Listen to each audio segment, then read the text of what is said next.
আপনারা অনেকেই অবগত আছেন যে আমরা গত জুমায় ফিলিস্তিনের ইতিহাসের প্রথম অংশ বা প্রথম পর্ব ইব্রাহিম আলাইহিস সালাতু ওয়াস সালাম থেকে নিয়ে মুহাম্মদ সাল্লাল্লাহু আলাইহি ওয়াসাল্লামের আগ পর্যন্ত শেষ করেছিলাম। আজকে আমরা ফিলিস্তিনের ইতিহাস মুহাম্মদ সাল্লাল্লাহু আলাইহি ওয়াসাল্লাম থেকে শুরু করব। আজকে আমাদের বক্তব্যের দ্বিতীয় পর্ব ইনশাআল্লাহ। মুহাম্মদ সাল্লাল্লাহু আলাইহি ওয়াসাল্লামের সময়ে সর্বপ্রথম ফিলিস্তিন বা বাইতুল মুকাদ্দাসের নাম যখন উচ্চারিত হয় বা পবিত্র কোরআন এবং হাদিসে পাওয়া যায়, সেটা হচ্ছে পবিত্র কোরআনে একটি সূরা আছে, সেই সূরার নাম হচ্ছে সূরাতুর রুম। যে সূরায় আল্লাহ সুবহানাহু ওয়া তাআলা বলেছেন গলিবাতির রুম। এই আয়াত অবতীর্ণ হওয়ার প্রেক্ষাপট যেটা ছিল সেটা হচ্ছে তৎকালীন যুগে সারা পৃথিবী দুই সাম্রাজ্যে বিভক্ত ছিল। একটি হচ্ছে রোমান সাম্রাজ্য, আরেকটি হচ্ছে পারস্য সাম্রাজ্য। রোম শব্দ থেকে এসেছে, যেটা কোরআনে ব্যবহৃত হয়েছে, আর রোম হচ্ছে ইতালির রাজধানী রোম। ইতালির রাজধানী রোম কেন্দ্রিক খ্রিস্টানদের যে একটা বলয়, যেটাকে আমরা এখন ইউরোপ নামে জানি, সেই ইউরোপকেই মূলত আরবিতে রোম বলা হয়। আর পারস্য সাম্রাজ্য হচ্ছে বর্তমান ইরান, যাকে আরবিতে ফুরস বা ফারেস বলা হয়। সেই ফারেস থেকেই আমরা বলি পারস্য, পারসি, যারা ফার্সি ভাষায় কথা বলে। তো পারস্য সাম্রাজ্যের কেন্দ্র ছিল ইরান, আর রোমান সাম্রাজ্যের কেন্দ্র ছিল ইউরোপ। এই দুই বৃহৎ সাম্রাজ্যে পৃথিবী বিভক্ত ছিল। রোমানরা ছিল আহলুল কিতাব। আহলুল কিতাব মানে যাদের উপর আসমানি কিতাব অবতীর্ণ হয়েছে, যারা কোনো না কোনো নবীর উম্মত। তো রোমানরা ছিল খ্রিস্টান, ঈসা আলাইহিস সালাতু ওয়াস সালামের অনুসারী। অন্যদিকে পারস্য ছিল অগ্নি পূজক, আগুনের পূজারী তথা মুশরিক, আহলুল কিতাব নয়। তো আমরা গত জুমায় দেখেছি যে বাইতুল মুকাদ্দাস অতীতের যুগের সকল জাতি গোত্রের নিকট এবং সকল নবীর নিকট কতটা গুরুত্বপূর্ণ এবং কতটা ইতিহাসের ধারা পরিবর্তনকারী একটি জিনিস হচ্ছে বাইতুল মুকাদ্দাস বা জেরুজালেম। তো এই জেরুজালেম নিয়ে রোমান এবং পারস্যদের মধ্যে যুদ্ধ লেগেই থাকত। রাসূল সাল্লাল্লাহু আলাইহি ওয়াসাল্লাম যখন মক্কায়, তখন পারস্যরা রোমানদেরকে পরাজিত করে বাইতুল মুকাদ্দাস দখলে নিয়ে নেয়। এই ঘটনায় মক্কার মুশরিকরা খুশি হয় আর মুসলমানেরা কষ্ট পায়।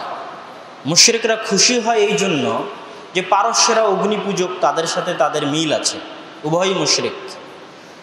আর মুসলমানেরা কষ্ট পায় এই জন্য যে খ্রিস্টানরা হচ্ছে আহলুল কিতাব, তাদের পরাজয়, আহলুল কিতাবদের পরাজয়। তথা মুহাম্মদ সাল্লাল্লাহু আলাইহি ওয়াসাল্লাম আসার আগ পর্যন্ত কেউ যদি দ্বীনে হক খুঁজতে চায়, তো দ্বীনে হক ছিল ঈসা আলাইহিস সালাতু ওয়াস সালামের দ্বীন।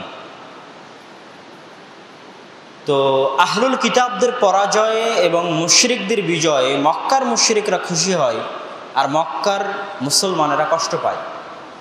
তখন আল্লাহ সুবহানাহু ওয়া তাআলা পবিত্র কোরআনে আয়াত অবতীর্ণ করেন গলিবাতির রোম, যে অচিরেই রোমরা বিজয় লাভ করবে এবং তারা অচিরেই পারস্যদের নিকট থেকে বাইতুল মুকাদ্দাস দখলে নেবে।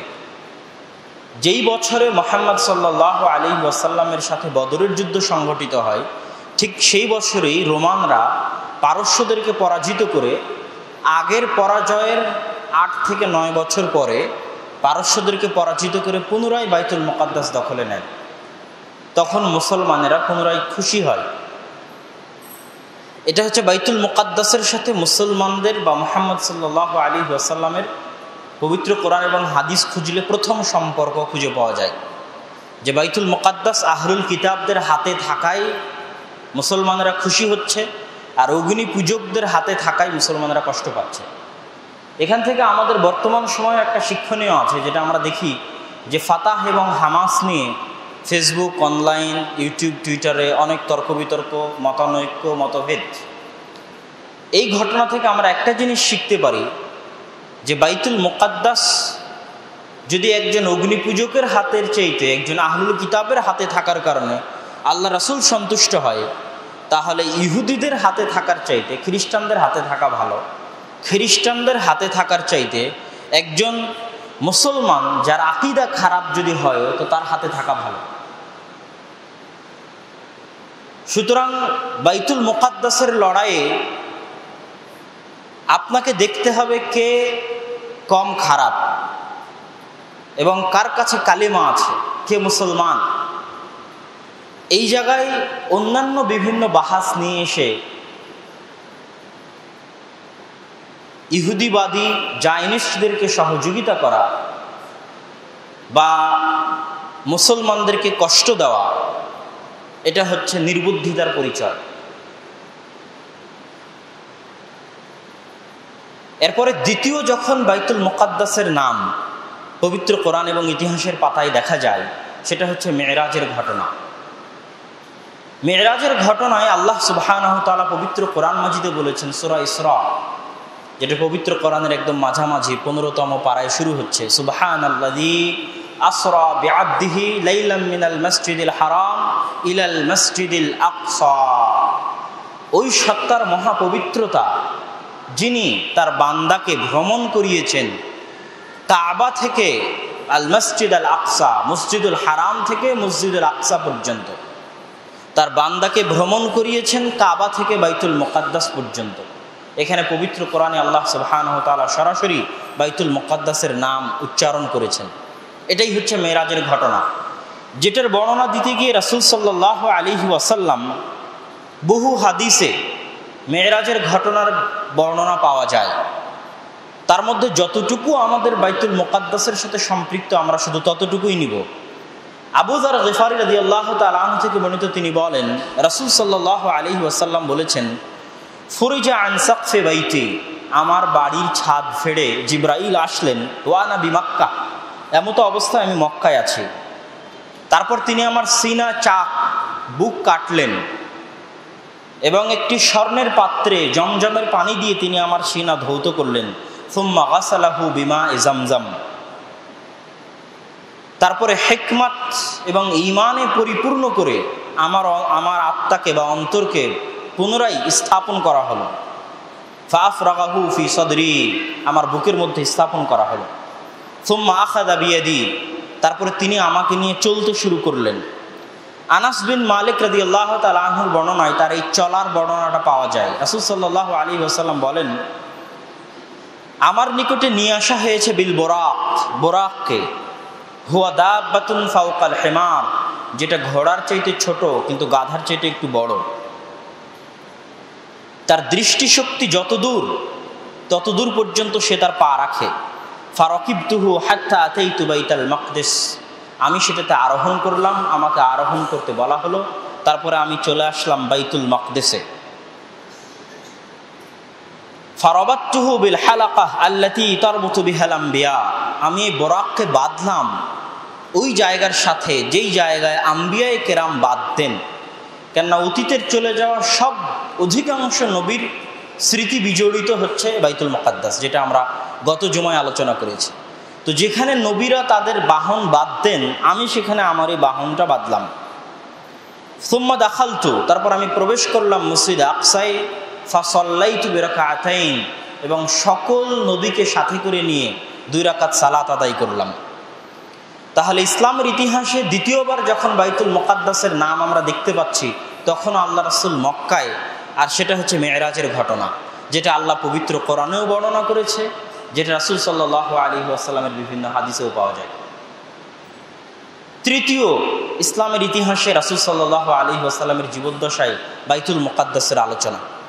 মেরাজ সম্পূর্ণ করে রাসূল সাল্লাল্লাহু আলাইহি ওয়াসাল্লাম যখন সালাত ফরজ করে নিয়ে ফিরে আসলেন, তখন মুসলমানেরা কাবায় থাকার পরেও, মক্কায় থাকার পরেও বা কাবার পাশে সালাত আদায় করার পরেও তারা সালাত আদায় করতে শুরু করলো বাইতুল মুকাদ্দাস মুখী হয়ে। আউয়ালু কিবলাতিন, প্রথম কিবলা মুসলমানদের বাইতুল মুকাদ্দাস। অথচ সর্বশ্রেষ্ঠ ঘর কাবা। আউয়ালু বাইতিন উদিআ লিন-নাস বিবাক্কা, কোরআনের আয়াত। সর্বপ্রথম যে ঘর ইবাদতের জন্য তৈরি করা হয়েছে সেটা মক্কায়, সেটাই কাবা। এটাই সর্বশ্রেষ্ঠ, এতে কোনো সন্দেহ নাই। সর্বশ্রেষ্ঠ ঘরের পাশে থেকেও মুসলমানেরা সালাত আদায় করতেছে বাইতুল মুকাদ্দাস মুখী হয়ে। এখানে আরও একটি আশ্চর্যের বিষয় যে তৎকালীন জাহেলি আরব যুগে তারা তো মুশরিক, তারা কেউ আহলুল কিতাব নয়। তাদের কাছে আহলুল কিতাবদের গ্রন্থ বা বই পুস্তক সেইভাবে ছিল না। খ্রিস্টান বা ইহুদি ধর্মের প্রচার মক্কায় সেইভাবে ছিল না, তারা সবাই মুশরিক। তাদের কাছে জাহেলি যুগ থেকে সবচেয়ে সম্মানিত, সবচেয়ে গ্রহণযোগ্য, সবচেয়ে দামি ঘর হচ্ছে মক্কার কাবা। এবং কাফেররা পর্যন্ত সেখানে হজ করার জন্য যেত। তাহলে যেই পরিবেশে রাসূল সাল্লাল্লাহু আলাইহি ওয়াসাল্লাম বেড়ে উঠেছেন, সেই পরিবেশে বাইতুল মুকাদ্দাসের নাম শোনারই কথা নয়। যদি শুনেও থাকেন তো বাইতুল মুকাদ্দাসকে অত মূল্যায়ন করার কথা নয়, কেননা তার আশেপাশের সবাই কাবাকে সবচেয়ে বেশি মূল্যায়ন করে। তিনি নিজে কাবাকে সবচেয়ে বেশি মূল্যায়ন করেন, অথচ কাবার পাশে থেকে তিনি সালাত আদায় করতেছেন বাইতুল মুকাদ্দাস মুখে। এর মধ্যে হিজরত সংঘটিত হলো। রাসূল সাল্লাল্লাহু আলাইহি ওয়াসাল্লাম হিজরত করে এসে কুবায় সর্বপ্রথম মসজিদ তৈরি করলেন মদিনায়। সেই মসজিদটি নির্মিত হলো বাইতুল মুকাদ্দাস মুখী হয়ে, যেহেতু তখনও কিবলা বাইতুল মুকাদ্দাস। কিন্তু রাসূল সাল্লাল্লাহু আলাইহি ওয়াসাল্লামের মন চাইতো সবসময় যে তিনি কাবামুখী হয়ে সালাত আদায় করবেন, যেটা আল্লাহ সুবহানাহু ওয়া তাআলা পবিত্র কোরআনে বর্ণনা করেছেন সূরা বাকারার 144 নম্বর আয়াতে, যে কদ নারা তাকাল্লুবা ওয়াজহিকা ফিস সামা, আপনি বারবার আসমানের দিকে চান যে কোনো ওহী আসে কিনা কিবলা পরিবর্তনের, এটা আমি বুঝতে পারি। ফালানুওয়াল্লিয়ান্নাকা কিবলাতান তারদাহা, ওই কিবলায় আপনার জন্য নির্ধারণ করে দিলাম যে কিবলায় আপনি খুশি হন। ফাওয়াল্লি ওয়াজহাকা শাতরাল মসজিদিল হারাম, অতএব আজ থেকে আপনার মুখমণ্ডল ফিরিয়ে নিন কাবার দিকে। তো 16 থেকে 17 মাস মুসলমানেরা যেই কিবলামুখী হয়ে সালাত আদায় করেছে কাবার পাশেও এবং মদিনাতেও, এবং প্রথম নির্মিত মসজিদ নির্মিত হয়েছে বাইতুল মুকাদ্দাস মুখী হয়ে, সেটাই হচ্ছে জেরুজালেমের বাইতুল মুকাদ্দাস। তাহলে রাসূল সাল্লাল্লাহু আলাইহি ওয়াসাল্লামের জীবদ্দশাতে আমরা এটা তৃতীয় ঘটনা দেখলাম বাইতুল মুকাদ্দাস কেন্দ্রিক। এখানে একটা কথা আমি বলে রাখি যে কেন কিবলা বাইতুল মুকাদ্দাস মুখী করা হলো, এটা নিয়ে অনেক বিশ্লেষণ, অনেক আলোচনা হয়। কিন্তু সকল আম্বিয়া ইকরামের গত জুমার খুতবা দেখার পরে আমার কাছে যেটা মনে হয়েছে সেটা হচ্ছে, বাইতুল মুকাদ্দাস যদি মুসলমানদের কিবলা না হতো, বা মেরাজ যদি বাইতুল মুকাদ্দাসের দিয়ে রাসূল সাল্লাল্লাহু আলাইহি ওয়াসাল্লাম না করতেন, তাহলে বাইতুল মুকাদ্দাসের সাথে মুসলমানদের সম্পর্ক তৈরি হতো না। মুসলমানরা বিচ্ছিন্ন থাকতো বাইতুল মুকাদ্দাস থেকে। আর বাইতুল মুকাদ্দাস হচ্ছে অতীতে চলে যাওয়া সব নবী রাসূলের ইবাদতের স্থান। তাহলে ইসলাম যদি সার্বজনীন ধর্ম হয়, ইসলাম যদি সর্বশ্রেষ্ঠ ধর্ম হয়, যেটা সারা পৃথিবীব্যাপী নিজের আধিপত্য বিস্তার করবে, সেই আধিপত্য পূর্ণতা পাবে না বাইতুল মুকাদ্দাস ব্যতীত। কেন সারা পৃথিবী যদি আমার দখলে থাকে আর বাইতুল মুকাদ্দাস যদি ইহুদি নাসারার দখলে থাকে, তো ইহুদি নাসারার কোনো প্রবলেম নাই, কোনো কিছু যায় আসে না, সেটাতে ইসলামের শ্রেষ্ঠত্ব বুঝায় না। সারা আমেরিকা ইসলামের দখলে, সারা ইউরোপ ইসলামের দখলে, কিন্তু বাইতুল মুকাদ্দাস নাই, জেরুজালেম নাই, এটাতে ইসলামের শ্রেষ্ঠত্ব হয় না। কেননা ওই জেরুজালেমেই যদি শুধু ইহুদি খ্রিস্টানরা বসবাস করে, তো এটাই তাদের জন্য যথেষ্ট বলে তারা মনে করে। সুতরাং ইসলামের শ্রেষ্ঠত্ব প্রমাণের জন্য, সার্বজনীনতা এবং সারা পৃথিবীব্যাপী আধিপত্য বিস্তারের জন্য বাইতুল মুকাদ্দাসের প্রয়োজন রয়েছে, ছিল, আছে এবং থাকবে। ইব্রাহিম আলাইহিস সালাতু ওয়াস সালামের 2 সন্তান, দ্বীন ইব্রাহিম, এক সন্তান ইসমাইল আছেন কাবার পাশে, আরেক সন্তান ইসহাক আছেন বাইতুল মুকাদ্দাসের পাশে। ইসহাকের বংশধরের সবাই বাইতুল মুকাদ্দাস কেন্দ্রিক, আর ইসমাইলের বংশধরের সবাই কাবা কেন্দ্রিক। এখন উম্মতে মুহাম্মাদি যদি কাবাও তাদের দখলে থাকে, বাইতুল মুকাদ্দাসও দখলে থাকে, তাহলে দ্বীন ইব্রাহিমের একচ্ছত্র প্রতিনিধিত্ব করার হকদার একমাত্র উম্মতে মুহাম্মাদির হয়ে দাঁড়াবে। তখন দ্বীন ইব্রাহিমের কোনো কিছুর দাবি করার আর সুযোগ এই পৃথিবীর আর কারো থাকবে না। এই জন্য বাইতুল মুকাদ্দাসের গুরুত্ব চিরন্তন। এই জন্যই মূলত প্রথম কিবলা বাইতুল মুকাদ্দাসের দিকে, এটা আল্লাহর ইচ্ছা, আল্লাহর হিকমাহ। রাসূল সাল্লাল্লাহু আলাইহি ওয়াসাল্লামের মেরাজের যাত্রা শুরু বাইতুল মুকাদ্দাস থেকে। এবার আমরা আসি রাসূল সাল্লাল্লাহু আলাইহি ওয়াসাল্লামের জীবদ্দশায় বাইতুল মুকাদ্দাস কেন্দ্রিক চতুর্থ ঘটনা।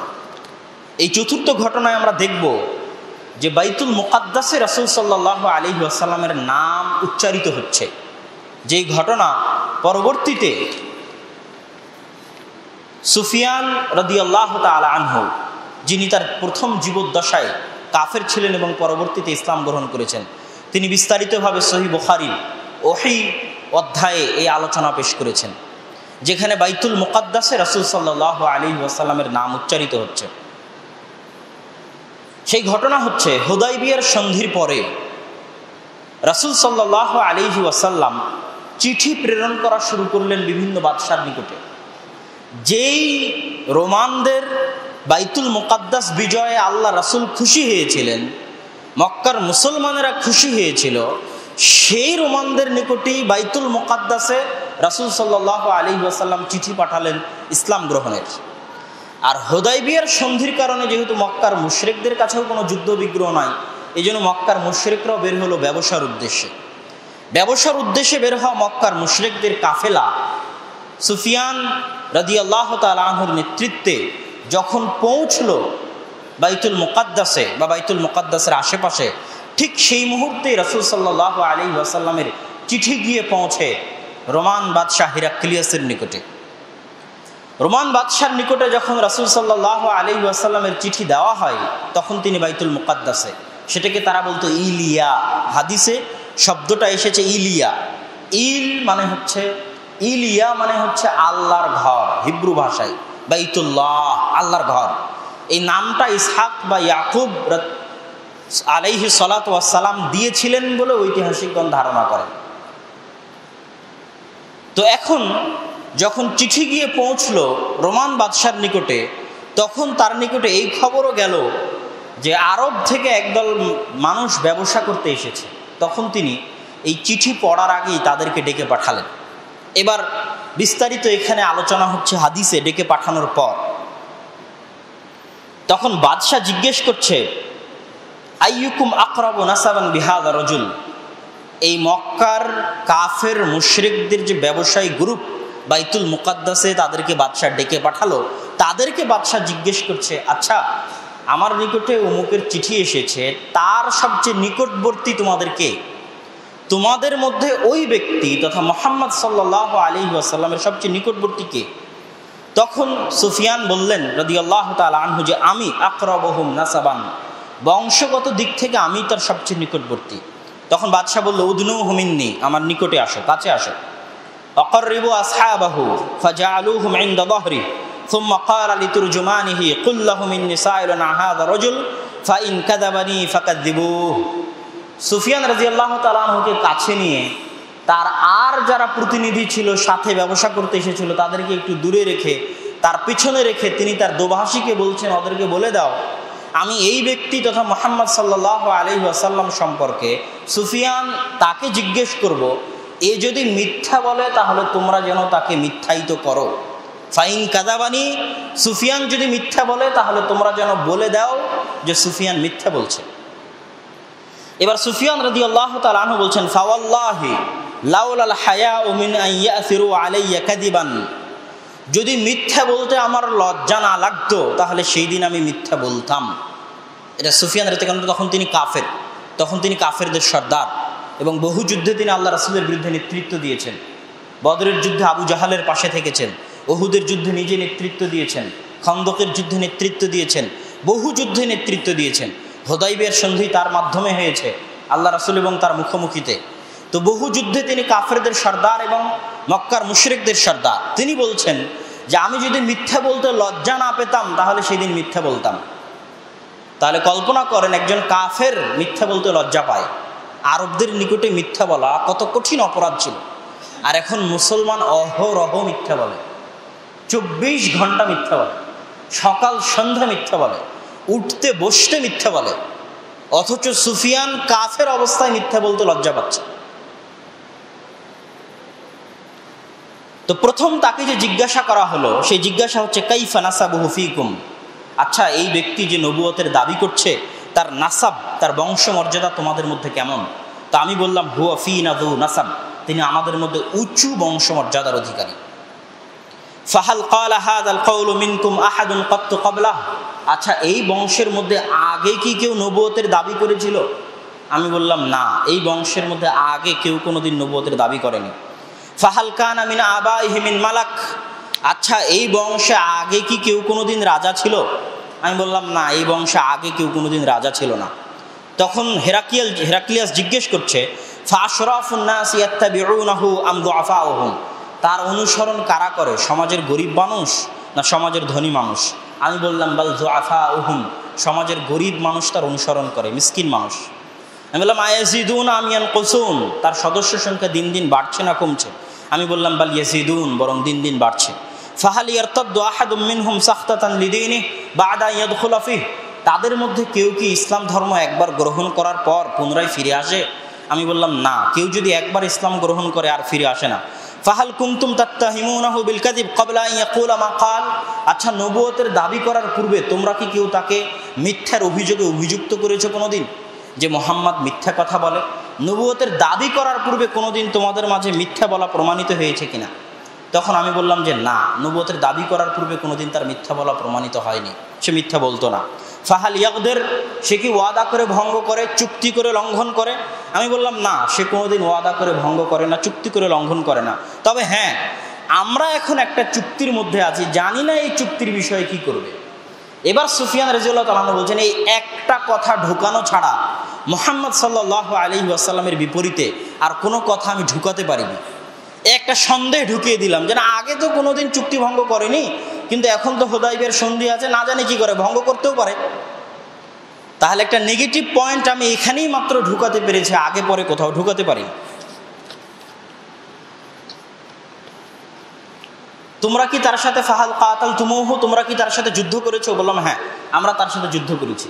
ফাকাইফা কানা কিতালুকুম ইয়াহ, তোমাদের সাথে তার যুদ্ধের ধরন কেমন? আমি বললাম দালউন সিয়ালুন, বালতি তথা বালতি, একবার কুয়া থেকে, আগের যুগের কুয়ায় বালতি কেউ একবার হাতে নিত রশি টেনে, আবার কেউ রেখে যেত, আবার কেউ হাতে নিত। তো বালতি যেমন একবার একজনের হাতে আর একবার আরেকজনের হাতে, তো জয় পরাজয় আমাদের মধ্যে ঘুরপাক খাচ্ছে। বদরের যুদ্ধে তারা বিজয়ী হয়েছে, উহুদের যুদ্ধে আমরা বিজয়ী হয়েছি, এইভাবে জয় পরাজয় আমাদের মধ্যে ঘুরপাক খাচ্ছে। মা দায়া আমরুকুম, আচ্ছা এই নবী তোমাদেরকে কিসের দাওয়াত দেয়, কিসের আদেশ দেয়? তখন আমি বললাম, সে বলে উবুদুল্লাহ ওয়াহদা, এক আল্লাহর ইবাদত করো, ওয়ালা তুশরিকু বিহি শাই, তার সাথে কাউকে শরীক করিও না, ওয়াতরুকু মা ইয়াকুলু আবাকুম, আর তোমাদের পিতা মাতা যা বলে গেছে আগের যুগের তোমাদের আদি পিতাদের অনুসরণ বাদ দাও। ওয়ায়ামুরুনা বিস-সালাতি ওয়াজ-যাকাত, সে আমাদেরকে সালাত আদায়ের নির্দেশ দেয়, যাকাত আদায়ের নির্দেশ দেয়, ওয়াস-সিদকি ওয়াল আফাফি ওয়াস-সিলাহ, সত্য বলার নির্দেশ দেয় এবং আত্মীয়তার সম্পর্ক রক্ষা করার নির্দেশ দেয়। এবার বাদশাহ হিরাক্লিয়াস তার দোভাষীকে বলছে যে তাকে বলে দাও, আমি তাকে জিজ্ঞেস করেছিলাম তার বংশ সম্পর্কে, সে বলেছে সে উঁচু বংশের অধিকারী। সুফিয়ান বলেছে যে মুহাম্মদ সাল্লাল্লাহু আলাইহি ওয়াসাল্লাম উঁচু বংশমর্যাদার অধিকারী, তাকে বলে দাও ফাকাযালিকা রাসূল তুবআসু ফি নাসাবি কওমিহা, এভাবেই নবী রাসূল উঁচু বংশে প্রেরিত হয়ে থাকেন। ওয়াসাআলতুকা হাল ক্বালা আহাদুম মিনকুম হাযাল কওল, আমি তাকে জিজ্ঞেস করেছিলাম তার বংশে ইতিপূর্বে কেউ নবুয়তের দাবি করেছে কিনা, সে বলেছে যে না, কেউ করেনি। যদি সে বলতো যে ইতিপূর্বে কেউ নবুয়তের দাবি করেছে, তাহলে আমি বলতাম সে তার দেখা দেখি নিজেও নবুয়তের দাবি করেছে। কিন্তু যেহেতু আগে কেউ নবুয়তের দাবি করেনি কুরাইশ বংশে, সুতরাং এটা সে কারো দেখা দেখি করছে, এটাও তো বলা যাবে না। আমি তাকে জিজ্ঞেস করেছিলাম তার বংশে ইতিপূর্বে কোনো রাজা ছিল কিনা, সে বলছে না, কোনো রাজা ছিল না। যদি সে বলতো কুরাইশ বংশ অতীতে কেউ রাজা ছিল, তাহলে আমি বলতাম হারানো রাজত্ব, বাপদাদার হারানো রাজত্ব ফিরে পাওয়ার জন্য সে নবুয়তের ভান ধরেছে। কিন্তু যেহেতু অতীতে কেউ রাজা ছিল না, তাহলে হারানো রাজত্ব ফিরে পাওয়ার কোনো প্রশ্নই আসে না, তাহলে অবশ্যই তার নবুয়তের দাবিটা ঠিক। আমি তাকে জিজ্ঞেস করেছিলাম যে তোমরা কি তার নবুয়তের দাবির পূর্বে কোনোদিন মিথ্যা বলতে দেখেছো? সে বলেছে না, আমরা তাকে মিথ্যা বলতে দেখিনি। তখন তিনি বলছেন যে এইরকমই হয় নবীগণ, তারা মানুষের সাথে কোনো সময় মিথ্যা বলেন না। আমি তাদেরকে জিজ্ঞেস করেছিলাম যে তাকে দুর্বল মানুষ অনুসরণ করে না শক্তিশালী, সে বলেছে দুর্বল গরিব মিসকিন অনুসরণ করে। তাকে বলে দাও হুম আতবা রসুল, যুগে যুগে নবী রাসূলের অনুসরণ সমাজের গরিব মিসকিনেরাই করেছে। আমি তাকে জিজ্ঞেস করেছিলাম তার সংখ্যা দিন দিন বাড়ছে না কমছে, সে বলেছে বাড়ছে। তাকে বলে দাও ইমানের বিষয়টা এরকমই, ইমানের বিষয় এইরকমই যে ইমান বাড়তেই থাকে, তাকে কেউ থামাতে পারে না। আমি তাকে জিজ্ঞেস করেছিলাম যে তার দিন একবার গ্রহণ করার পর কেউ ফিরে আসে কিনা, সে বলেছে না। তাকে বলে দাও কাযালিকাল ঈমান হিনা তুখালিতু বাশাশাতুল কলব, এটাই ঈমানের স্বাদ, যে একবার আস্বাদন করে সে সেখান থেকে ফিরে আসতে পারে না।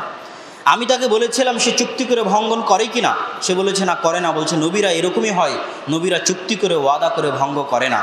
আমি তাকে বলেছিলাম সে তোমাদেরকে কিসের আদেশ দেয়, সে বলেছিল এক আল্লাহর ইবাদত করতে, মূর্তি পূজার নিষেধ করতে, সালাত সিয়াম আদায় করতে এবং যাকাত দিতে, সত্য বলতে। তাকে বলে দাও যে এগুলোই হচ্ছে নবীদের আদেশ, যুগে যুগে নবীরা এই দাওয়াতই দিয়ে থাকেন। তাকে আরও বলো যে তখন রাসূল সাল্লাল্লাহু আলাইহি ওয়াসাল্লামের চিঠি তিনি ডেকে পাঠালেন যে দেখি কোথায় মুহাম্মাদের চিঠি নিয়ে আসো। তখন তিনি চিঠি পড়তে লাগলেন। চিঠিতে লেখা ছিল বিসমিল্লাহির রহমানির রহিম মিন মুহাম্মাদিন আবদুল্লাহ ওয়া রাসূলিহি ইলা হিরাকিল আযীমির রোম। আল্লাহর বান্দা এবং আল্লাহ রাসূল মুহাম্মাদের পক্ষ থেকে হেরাকেল, রোমের বাদশাহ, রোমের সম্মানিত বাদশাহ হেরাকেলের নিকটে। এখানে একটা গুরুত্বপূর্ণ বিষয় ইশারা দিয়ে রাখি, আল্লাহ রাসূল চাইলে বলতে পারতেন যে কাফের হেরাকেলের নিকটে, কিন্তু আল্লাহ রাসূল বলেননি যে কাফের হেরাকেলের নিকটে। সর্বোচ্চ সম্মান দিয়ে বলেছেন যে আদিম আর রোম, মহামান্য রোমান সম্রাটের নিকটে। তথা দাওয়াত দিতে হয় ভদ্র ভাষায়, ভদ্রচিত এবং সম্মানের সাথে দাওয়াত দিতে হয়। সালামুন আলা মান ইত্তাবা আল হুদা, যারা হেদায়েতের অনুসরণ করে তাদের উপর সালাম। আম্মা বা'দ ফাইন্নী আদউকা বিদিআয়াতিল ইসলাম, আমি আপনাকে ইসলামের দাওয়াত দিচ্ছি। আসলিম তাসলাম, ইসলাম গ্রহণ করেন, নিরাপদে থাকবেন। আর যদি মুখ ফিরিয়ে নেন তাহলে পাপের ভাগীদার আপনি।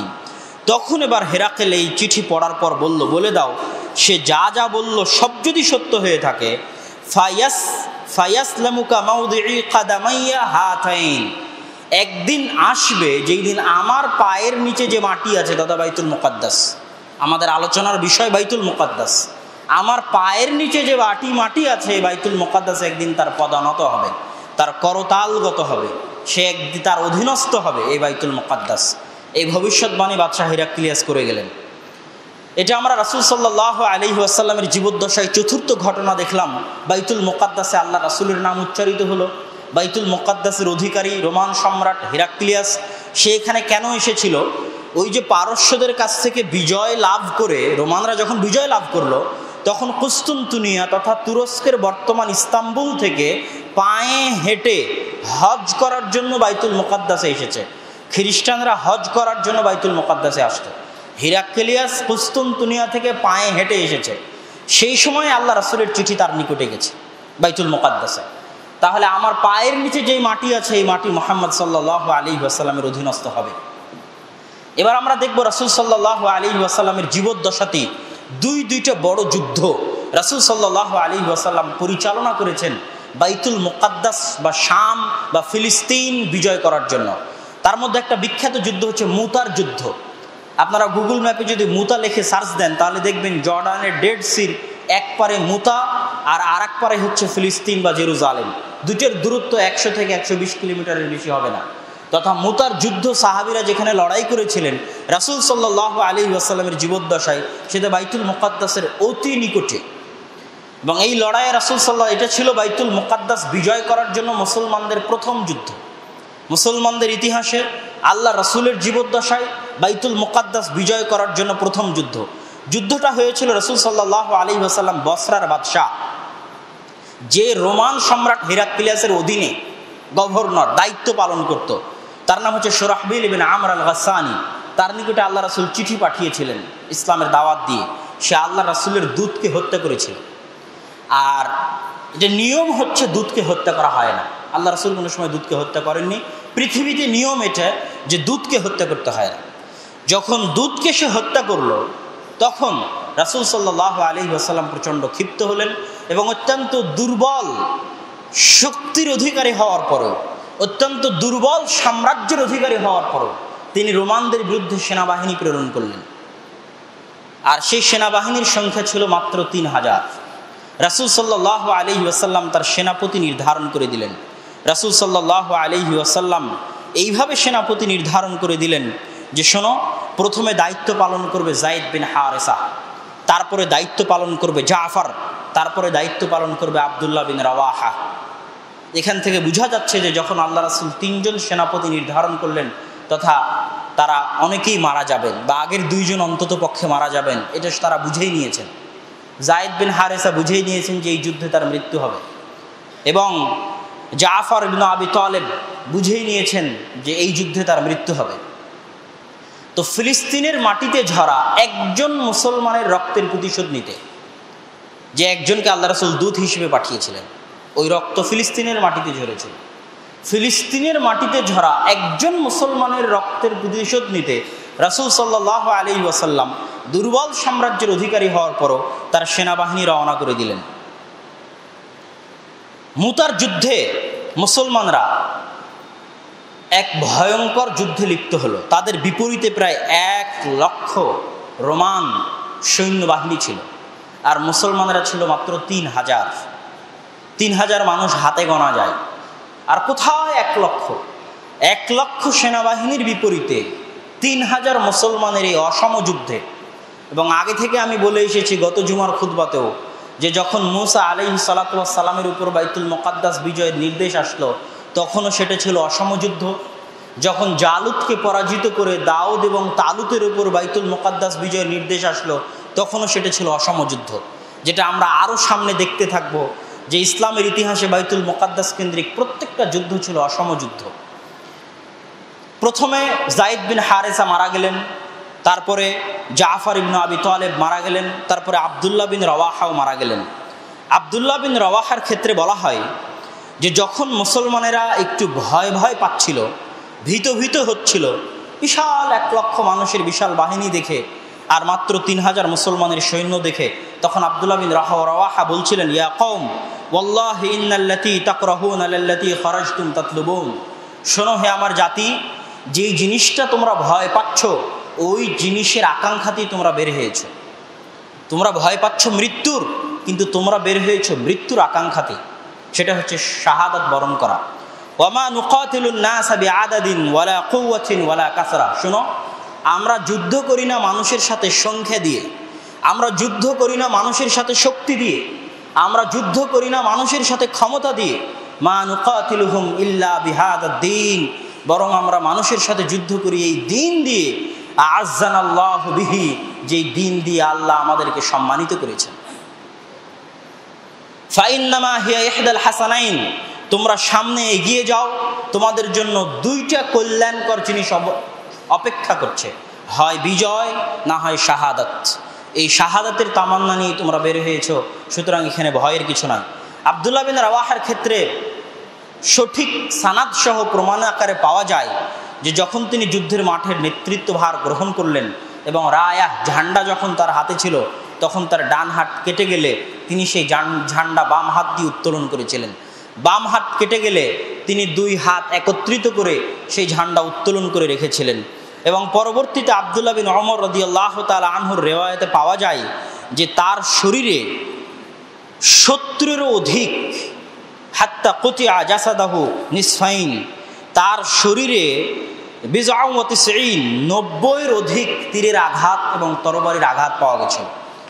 90-এর অধিক তীরের আঘাত এবং তরবারির আঘাত নিয়েও তিনি যুদ্ধের মাঠ থেকে পলায়ন করেননি, যুদ্ধের মাঠ থেকে ঝান্ডা পরিত্যাগ করেননি। এটাই ছিল তাদের ঈমান। যখন 3 জন সেনাপতি মারা গেল, তখন খালিদ ইবনে ওয়ালিদ নিজে থেকে দায়িত্বভার গ্রহণ করলেন, সেনাপতির দায়িত্ব গ্রহণ করলেন। সেই দিন রাসূল সাল্লাল্লাহু আলাইহি ওয়াসাল্লাম মদিনায় বসে বলছেন যে শোনো, আখাদার রায়াতু যায়েদ ফাউসিব, যায়েদ বিন হারিসা ঝান্ডা বহন করেছিল, যায়েদ বিন হারিসা মারা গেছে। সুম্মা আখাদাহু জাফর ফাউসিব, জাফর ইবনে আবি তালেব এই ঝান্ডা বহন করছিল, সেও শাহাদাত বরণ করেছে। সুম্মা আখাদাহু ইবনে রওয়াহা, আব্দুল্লাহ বিন রওয়াহা এই ঝান্ডা বহন করেছিল, সেও শাহাদাত বরণ করেছে। এই কথা বলতেই আইনাহু তাদরিফান, রাসূল সাল্লাল্লাহু আলাইহি ওয়াসাল্লামের 2 চোখ দিয়ে অশ্রু ঝরছিল। হাত্তা আখাদার রায়া সাইফুম মিন সুয়ুফিল্লাহ, তারপরে ঝান্ডা গ্রহণ করেছে আল্লাহর তরবারিগুলোর একটি তরবারি, হাত্তা ফাতাহাল্লাহু আলাইহিম, সেই তরবারি হচ্ছে খালিদ বিন ওয়ালিদ। তারপরে আল্লাহ তাদেরকে বিজয় দান করেছে।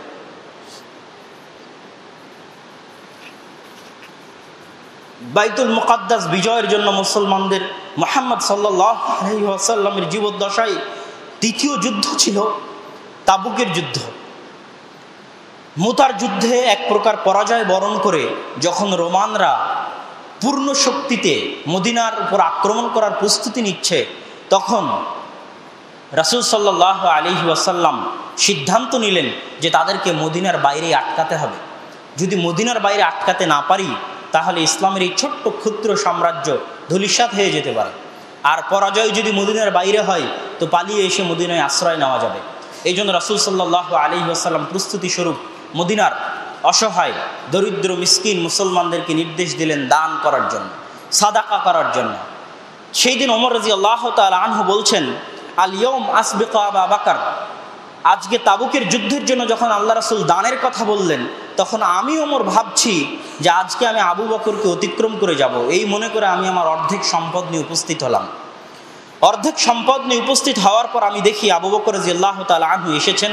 রাসূল সাল্লাল্লাহু আলাইহি ওয়াসাল্লাম তাকে বলছেন, মা আবকাইতা লি আহলিক, আবু বকর তুমি তোমার পরিবারের জন্য কি রেখে এসেছো? তখন আবু বকর বলছে, আবকাইতু লাহুমুল্লাহ ওয়া রাসূলা, আমি আল্লাহ এবং আল্লাহর রাসূলকে পরিবারের জন্য রেখে এসেছি, বাকি যা ছিল সব নিয়ে এসেছি। সেই দিন আমি ওমর বললাম, লা উসাবিকুকা ইলা শাইইন আবাদা, আজকের পর আমি কোনোদিন আবু বকরকে পরাজিত করতে পারবো না।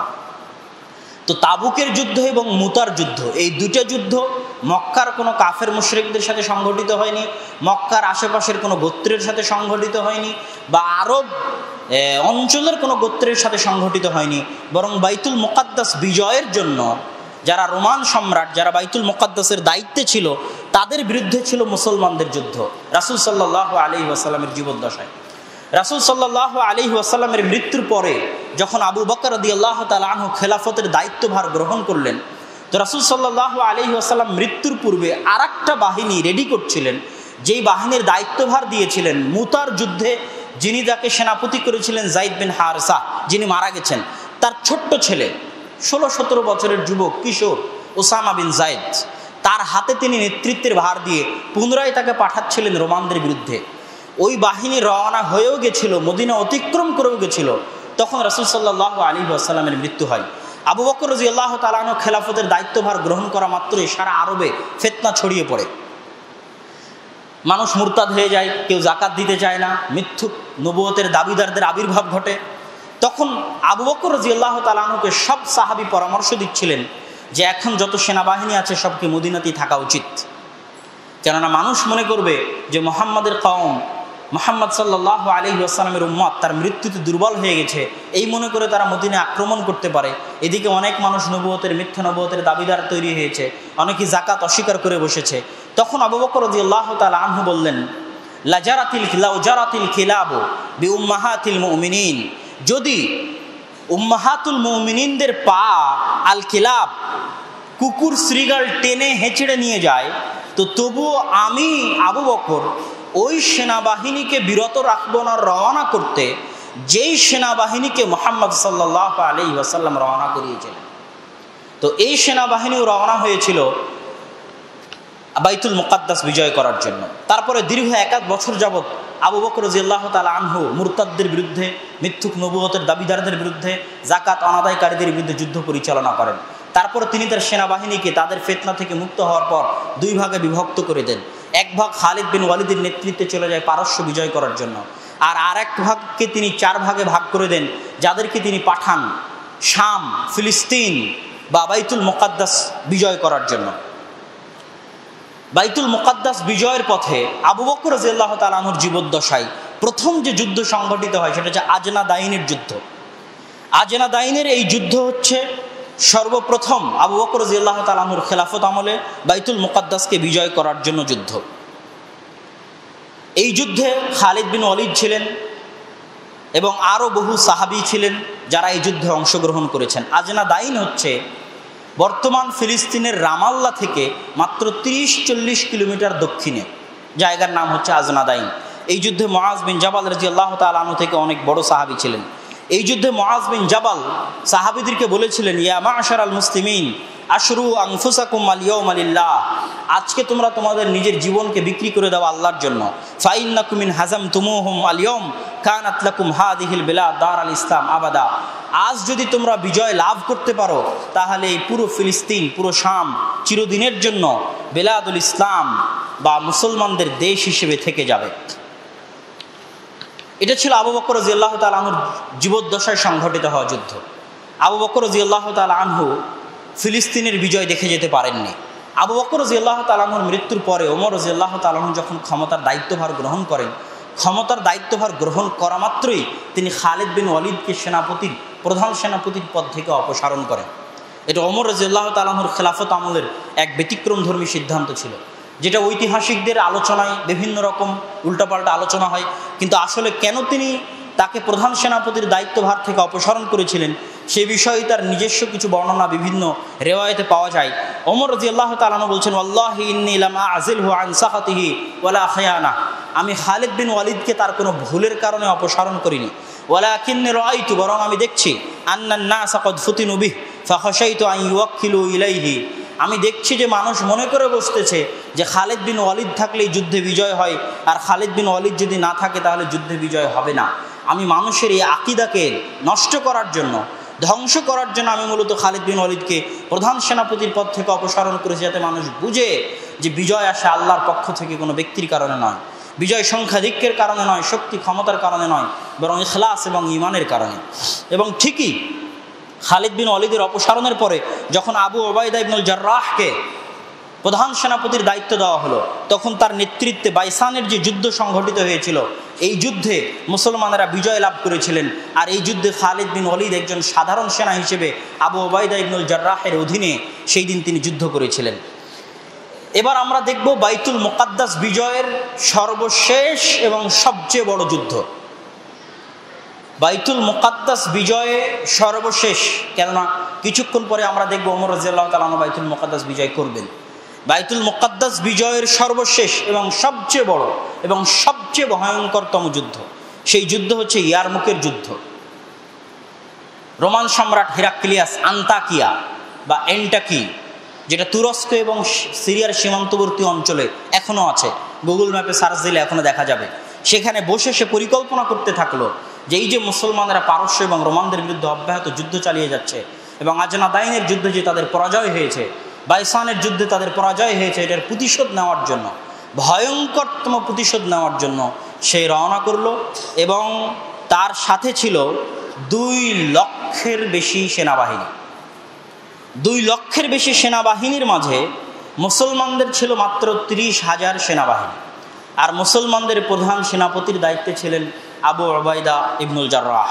তিনি 2 লক্ষের অধিক বিশাল রোমান সেনাবাহিনী দেখে ওমর রাদিয়াল্লাহু তাআলা আনহুর নিকটে চিঠি লিখলেন। তার চিঠির বাক্য ইতিহাসের পাতায় এভাবে আছে যে, আল আজাল ইয়া আমির আল মুমিনিন বির রিজাল বাদার রিজাল, হে আমিরুল মুমিনিন, 2 লক্ষের অধিক সেনাবাহিনীর সদস্য নিয়ে রোমান সম্রাট এগিয়ে আসতেছে, আপনি মদিনা থেকে সাহায্য পাঠান, সেনাবাহিনী পাঠান। ওয়া ইল্লা ফাহতাসিব আনফুসাল মুসলিমিনা ইনহুম আকামু, না হলে দুইটার একটা ঘটবে, হয় মুসলমানেরা যুদ্ধে টিকে থাকবে, যদি টিকে থাকে তাহলে সবাই মারা যাবে, আর না হয় মুসলমানেরা যুদ্ধের মাঠ থেকে পালিয়ে যাবে, যদি পালিয়ে যায় তাহলে তারা তাদের দিনকে অস্বীকার করে বসবে, অতএব আপনি সাহায্য পাঠান। ওমর রাদিয়াল্লাহু তাআলা আনহু সাহায্য না পাঠিয়ে পাল্টা চিঠি পাঠালেন। পাল্টা চিঠিতে ওমর রাদিয়াল্লাহু তাআলা আনহু লিখলেন, লা তুহাওয়িলান্নাকুম কাসরাতা মা জাআ মিনহুম, তোমাদেরকে যেন ভীত সন্ত্রস্ত করতে না পারে রোমানদের সংখ্যাধিক্য। ফাইন্নাল্লাহা মিনহুম বারি, কেননা আল্লাহর সাহায্য তাদের সাথে নাই।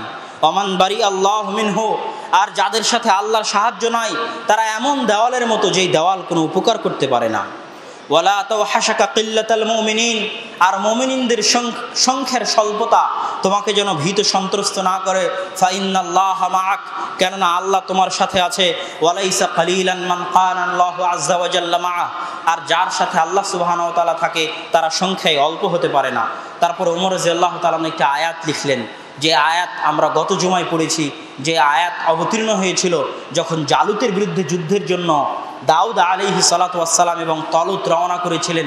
ওই সংক্রান্ত ঘটনার বর্ণনা দিতে গিয়ে পবিত্র কোরআনের আয়াত, ফালাম্মা ফাসালা তালুতু বিল জুনুদ ক্বালা ইন্নাল্লাহা মুবতালিকুম বিনাহার ফামান শারিবা মিনহু ফালাইসা মিন্নি, এই লম্বা ঘটনা আমরা গত জুমায় আলোচনা করেছি। তার শেষ বাক্য ছিল কি, কাম মিন ফিআতিন কালিলাতিন গালাবাত ফিআতান কাসীরা বিইজনিল্লাহ, এরকম কত অল্প সংখ্যক মানুষ রয়েছে যাদেরকে আল্লাহ বিজয় দান করেন সংখ্যাধিক্যের উপর, আল্লাহ সুবহানাহু ওয়া তাআলার সাহায্য অনুযায়ী এবং আল্লাহ সুবহানাহু ওয়া তাআলার ইচ্ছা অনুযায়ী। এইবার আবু ওবায়দা ইবনুল জাররাহ খালিদ বিন ওয়ালিদের সাথে পরামর্শ করছেন, যেহেতু ওমর রাদিয়াল্লাহু তাআলা আনহুর পক্ষ থেকে কোনো সাহায্য আসলো না, এবং আসলেও হয়তো ঐতিহাসিকগণ বলেছেন যে ওই চিঠির সাথে তিনি 200-300 মানুষ পাঠিয়েছিলেন, সেরকম তিনি কোনো সাহায্য পাঠাননি, শুধু চিঠি পাল্টা দিয়ে পাঠিয়েছিলেন ওমর রাদিয়াল্লাহু তাআলা আনহু, এবং এই চিঠি মুসলমানদের পাকে শক্ত করে দেয়। তখন আবু ওবায়দা ইবনুল জাররাহ মুসলমানদের সাথে পরামর্শ করছেন, তার মধ্যে খালিদ ইবনুল ওয়ালিদের সাথে পরামর্শ করছেন যে কিভাবে যুদ্ধ করা যায়। তখন খালিদ বিন ওয়ালিদ ডাইরেক্ট আবু ওবায়দা ইবনুল জাররাহকে ডাইরেক্ট প্রস্তাব দিলেন, শোনো আমি যেটা বলবো আপনি কি সেটা মানবেন? তখন আবু ওবায়দা ইবনুল জাররাহ বলছেন, হ্যাঁ আপনি যেটা বলবেন আমি সেটা মানব। তখন খালিদ বিন ওয়ালিদ বলছেন, আজকের জন্য আপনি দায়িত্ব আমার উপর ছেড়ে দেন, আপনাকে প্রধান সেনাপতি করেছে ওমর রাদিয়াল্লাহু তাআলা আনহু, আমি আপনাকে মানি, সম্মান করি, এবং মানার ঘটনা পুরো ইতিহাসে আছে, কিন্তু আপনি আমার সাথে পরামর্শ করতে এসেছেন, আজকের জন্য আপনার সাথে আমার প্রথম পরামর্শ, আজকের যুদ্ধের দায়িত্ব আপনি আমার উপর ছেড়ে দিন। আবু ওবায়দা ইবনুল জাররাহ একমত হলেন এবং তিনি খালিদ বিন ওয়ালিদের উপর যুদ্ধের দায়িত্ব ছেড়ে দিলেন। যদিও সর্বময় ক্ষমতার অধিকারী প্রধান সেনাপতি আবু ওবায়দা ইবনুল জাররাহ, কিন্তু পুরো যুদ্ধ পরিচালনা করার ভারপ্রাপ্ত জিম্মেদারি খালিদ বিন ওয়ালিদের উপর দিয়ে দিলেন আবু ওবায়দা ইবনুল জাররাহ। সেই দিন খালিদ বিন ওয়ালিদ মুসলমানদেরকে বলেছিলেন, আরা ওয়াল্লাহি ইন কুন্না নুকাতাল বিল কাসরা ওয়াল আদাদহুম আকসার মিন্না ওয়া আকা মিন্না ওয়া মা লানা বিহিম ইযান তাকা ওয়া ইন্না নুকাতিলুহুম বিল্লাহি ওয়া বিল্লাহ। শোনো, আমরা মানুষদের সাথে যুদ্ধ করি না সংখ্যাধিক্য দিয়ে, শক্তি দিয়ে, ক্ষমতা দিয়ে, বরং আমরা মানুষের সাথে যুদ্ধ করি বিল্লাহ বিল্লাহ, আল্লাহকে দিয়ে, আল্লাহকে দিয়ে। ফামা আরা আন্না জামাআতাহুম ওয়ালাউ কানু আহলাল আরদি জামিআ আন্নাহা তাগনি আনহুম শাইআ। যদি রোমানের 2 লক্ষর জায়গায় সারা পৃথিবীর সব মানুষ একত্রিত হয়, তো আমি খালিদ বিন ওয়ালিদ পরোয়া করি না সারা পৃথিবীর সব মানুষ একত্রিত হয়ে গেলে, যতক্ষণ আল্লাহ সুবহানাহু ওয়া তাআলা আমাদের সাথে আছে। সেই দিন ইয়ারমুকের যুদ্ধে বাইতুল মুকাদ্দাস বিজয়ের সবচেয়ে ভয়ঙ্কর যুদ্ধ সংঘটিত হয়েছিল। খালিদ বিন ওয়ালিদ রাদিয়াল্লাহু তাআলা আনহু নিজে ইয়ারমুকের জায়গা চয়ন করেছিলেন, যেটা ছিল চারিদিক থেকে একটু উঁচু পাহাড় ঘেরা, 3 দিক থেকে উঁচু পাহাড় ঘেরা মরুভূমির উপত্যকা, এবং তার পরিকল্পনা ছিল রোমান বিশাল 2 লক্ষ সেনাবাহিনীকে ওই উপত্যকায় আটকিয়ে দেওয়া এবং মরুভূমি অঞ্চলের মধ্যে আটকিয়ে দেওয়া, যাতে এই মরুভূমি অঞ্চলের সাথে হয়তো কুস্তুনতুনিয়া, তুরস্ক, ইউরোপ থেকে যারা আসতেছে তারা অতটা পরিচিত নয়, আবার আশেপাশে পাহাড় আছে, যাতে তাদের সাথে যুদ্ধ করতে সহযোগিতা হয়। যখন রোমানরা এগিয়ে আসলো, তখন মুসলমানদের মধ্যে কেউ বলছে, মা আকসারা রোমান ওমা আকাল্লাল মুসলিমিন, কোথায় 2 লক্ষ আর কোথায় 30,000, কত রোমান সৈন্যবাহিনী আর কত অল্প মুসলমান। তখন খালিদ বিন ওয়ালিদ আবার মুসলমানদেরকে বললেন, তোমরা বলো মা আকসারাল মুসলিমিন ওমা আকাল্লা রোমান, যে কত সংখ্যাধিক্য মুসলমানদের আর কত অল্প সংখ্যক রোমান। কেননা ওয়াল্লাহি লা নুনসার ইল্লা বিল্লাহি আযজা ওয়া জাল, কেননা আমরা জয়লাভ করতে পারবো না আল্লাহ সুবহানাহু ওয়া তাআলার সাহায্য ছাড়া।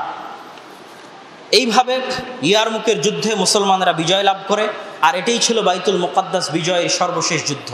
এই যুদ্ধে মুসলমানদের বিজয়ের মাধ্যমে পুনরায় মুসলমানরা ওই যে আবু বকর রাদিয়াল্লাহু তাআলা আনহু 4টে সেনাবাহিনী পাঠিয়েছিলেন ফিলিস্তিনের জন্য, ওই 4 ভাগে ভাগ হয়ে যায়, এবং ইয়ারমুকের যুদ্ধের পরে কেউ জর্ডান বিজয়ের জন্য বের হয়ে যায়, কেউ দামেস্ক বিজয়ের জন্য বের হয়ে যায়, কেউ ফিলিস্তিনের যে অঞ্চলগুলো আছে গাজা, ইয়াফা, হাইফা, তেল আবিব, এই অঞ্চলগুলো বিজয়ের জন্য বের হয়ে যায়। আর ফিলিস্তিনের এই অঞ্চলগুলো বিজয়ের জন্য বের হন আমর ইবনুল আস রাদিয়াল্লাহু তাআলা আনহু। আমর ইবনুল আস রাদিয়াল্লাহু তাআলা আনহু এই বাইতুল মুকাদ্দাসের 4 দিক থেকে তিনি মুসলমানদের সকল শহর, সকল এলাকা দখল করে ফেলেন। শুধু বাকি থাকছে বাইতুল মুকাদ্দাস, আল কুদস।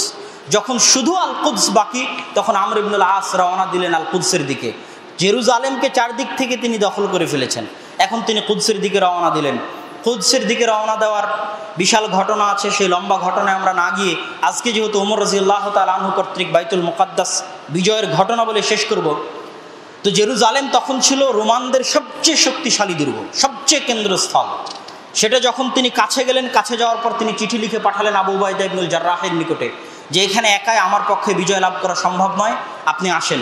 তখন আবু উবাইদা ইবনুল জাররাহ আরও 3 দিকে যারা যুদ্ধ করছিলেন তাদেরকেও ডেকে পাঠালেন।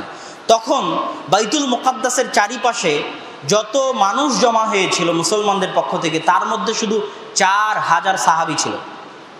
এত সাহাবী কোনো যুদ্ধে অংশগ্রহণ করেছে তাই ইতিহাসের পাতায় পাওয়া যায় না। 4000 সাহাবী বাইতুল মুকাদ্দাসের চারপাশে জমা হয়েছে। বাইতুল মুকাদ্দাসকে ঘিরে ধরেছেন।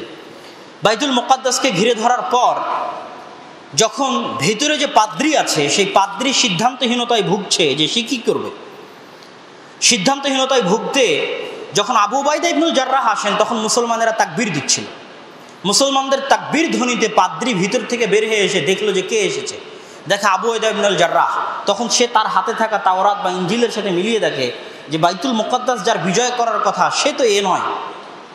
তখন আবার সে বাইতুল মুকাদ্দাসের ভিতরে ফিরে গিয়ে বলছে, তোমরা শান্ত থাকো, যার হাতে বাইতুল মুকাদ্দাস বিজয় হওয়ার কথা সে এখনো আসেনি, অতএব কোনো চিন্তা নাই।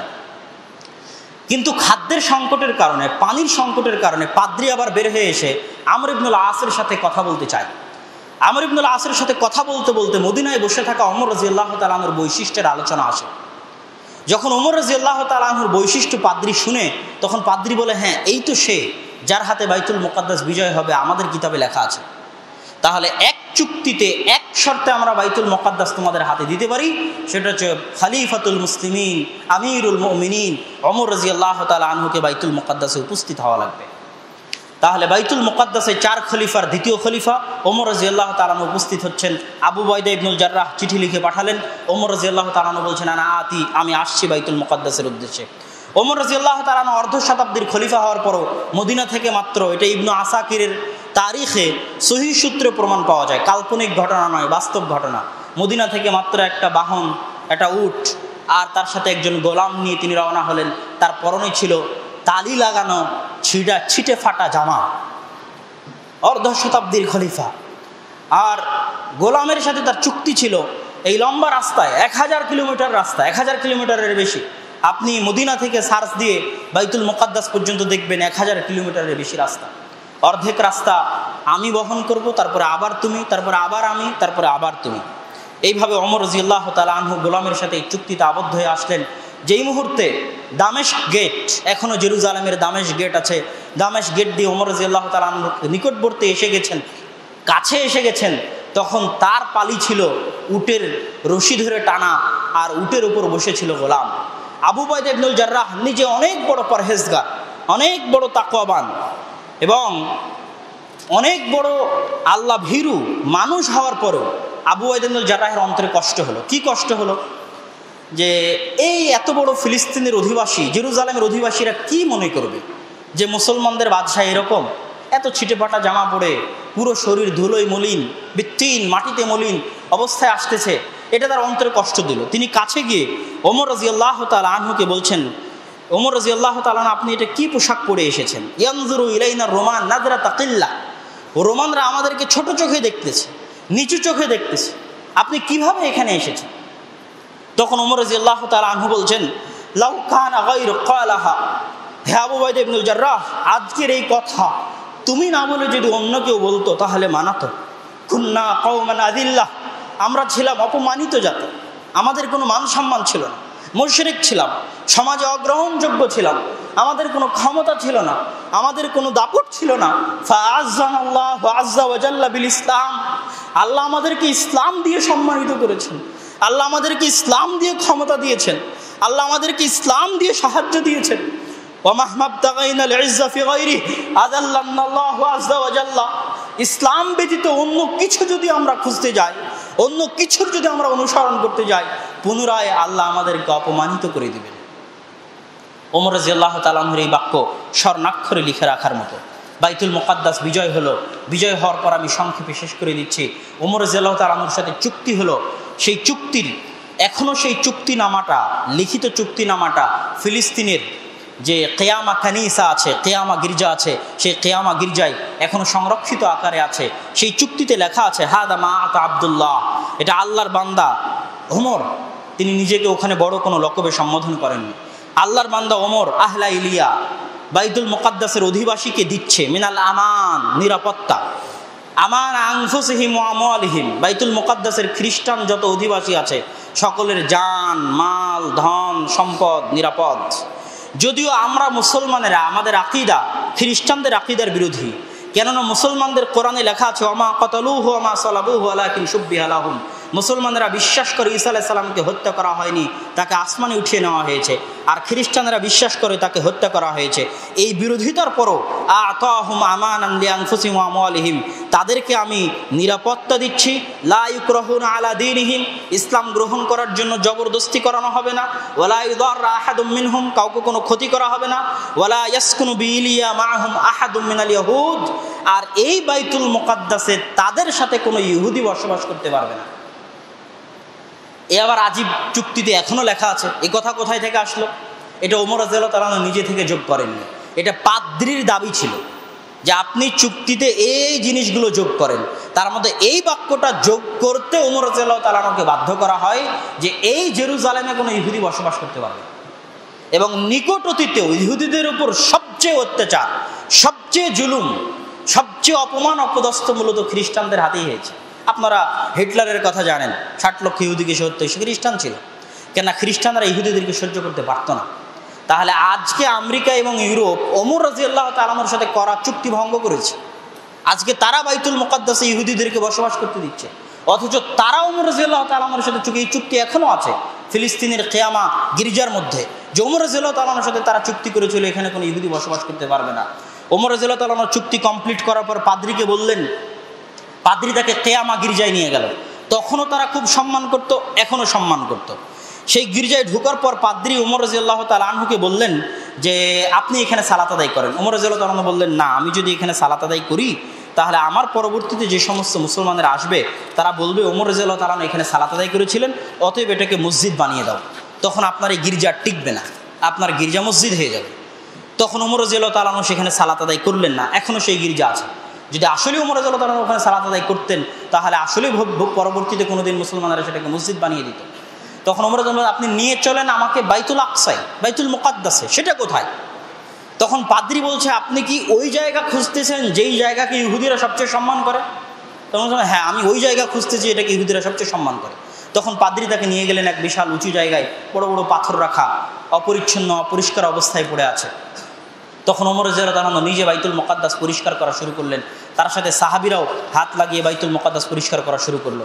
তখন কাব আল আহবারকে ওমর রাদিয়াল্লাহু তাআলা জিজ্ঞেস করছেন, আচ্ছা কোথায় মসজিদ তৈরি করব? তো আপনারা বাইতুল মুকাদ্দাসের মানচিত্র দেখলে দেখতে পাবেন যে একটা হচ্ছে কালো মসজিদ যার সীসা মাটির রঙের গম্বুজ, আর একটা হচ্ছে স্বর্ণের গম্বুজ। স্বর্ণের গম্বুজটা হচ্ছে কুব্বাতুস সখরা, যেটার নিচে পাথর আছে, যে পাথরকে ইহুদিরা সবচেয়ে সম্মান করে। তো কাব আল আহবার বলছেন যে ওমর রাদিয়াল্লাহু তাআলা আপনি ধরেন এই পাথর, কেবলা এই দিকে, আপনি এই পাথরের পিছনে মসজিদ তৈরি করেন। তখন ওমর রাদিয়াল্লাহু তাআলা বলো কি তুমি, এই পাথরের পিছনে মসজিদ তৈরি করলে তো ইহুদিরা বলবে যে মুসলমানেরা এই পাথরকে সিজদা করছে, না, এই পাথরের পিছনে মসজিদ তৈরি করা যাবে না। তিনি পাথরের সামনে গিয়ে একদম শেষ মাথায় গিয়ে মসজিদ তৈরি করলেন, যেটা ওই মাটির রঙের গম্বুজওয়ালা যে মসজিদ দেখা যায়, সেই মসজিদটা ওমর রাদিয়াল্লাহু তাআলা আনহু তৈরি করলেন। পরবর্তীতে উমাইয়া খলিফারা কুব্বাতুস সাখরার উপর গম্বুজ নির্মাণ করেছে, ওই পাথরের উপর গম্বুজ নির্মাণ করেছে। আজান দিলেন কে? প্রথম সালাত, ফজরের সালাত আজান দিলেন বেলাল রাদিয়াল্লাহু তাআলা আনহু, যেটা রাসূল সাল্লাল্লাহু আলাইহি ওয়াসাল্লামের মৃত্যুর পরে এটা তার দ্বিতীয় বা প্রথম, সম্ভবত দ্বিতীয় আজান ছিল, তাছাড়া তিনি আজান দিতেন না। ফজরের সালাতের প্রথম রাকাতে ওমর রাদিয়াল্লাহু তাআলা সূরা সাদ তেলাওয়াত করলেন, আর দ্বিতীয় রাকাতে সূরা ইসরা, সুবহানাল্লাযী আসরা বিআবদিহি লাইলাম মিনাল মাসজিদিল হারামি ইলাল মাসজিদিল আকসা। এইভাবে বাইতুল মুকাদ্দাস মুসলমানদের হাতে, দ্বিতীয় খলিফার হাতে বিজয় হলো, যেটার দ্বারা প্রমাণিত হয় যে এবং মুসলমানেরা তাদের চুক্তি, সবচেয়ে মজার কথা যে ওমর রাদিয়াল্লাহু তাআলা আনহুর এই চুক্তি সর্বশেষ উমাইয়া, আব্বাসি, মামলুক থেকে শুরু করে উসমানীয় খেলাফতের শেষ দিন পর্যন্ত এই চুক্তি মুসলমানেরা লঙ্ঘন করেন। কোনো দিন বাইতুল মুকাদ্দাসের মাটিতে কোনো খ্রিস্টানের সাথে খারাপ ব্যবহার, কোনো গির্জায় আক্রমণ, কোনো গির্জাকে নষ্ট করা, কোনো সমস্যা তৈরি করা, দীর্ঘ 1400 বছরের ইতিহাসে ওমর রাদিয়াল্লাহু তাআলা আনহুর এই চুক্তির পালন মুসলমানেরা করেছে। আর খ্রিস্টানরাই সেই চুক্তি ভঙ্গ করে এখন ইহুদিদেরকে সেই বাইতুল মুকাদ্দাসে জায়গা দিয়েছে। আমরা আমাদের তৃতীয় পর্বের আলোচনা যদি আগামী জুমায় কমপ্লিট করা সম্ভব হয়, আগামী জুমাতে শেষ পর্ব ক্রুসেড, সালাহুদ্দিন আইয়ুবী এবং বর্তমান অবস্থার উপর আলোচনা শেষ করে ফিলিস্তিন পর্বের আলোচনা শেষ করব ইনশাআল্লাহুল আজিজ।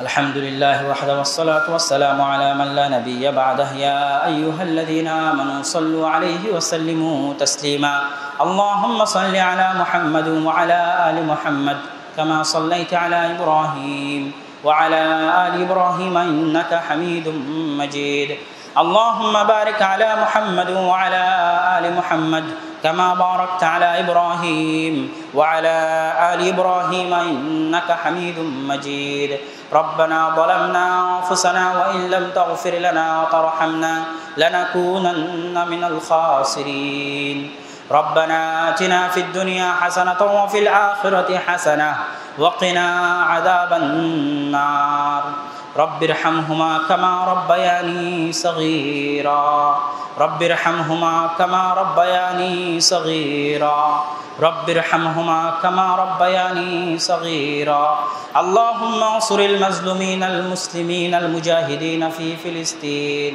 اللهم انصر المظلومين المسلمين المجاهدين في فلسطين اللهم اخذل اليهود والنصارى والكفرة والمشركين اللهم اخذل اليهود والنصارى والكفرة والمشركين سبحان ربك رب العزة عما يصفون وسلام على المرسلين والحمد لله رب العالمين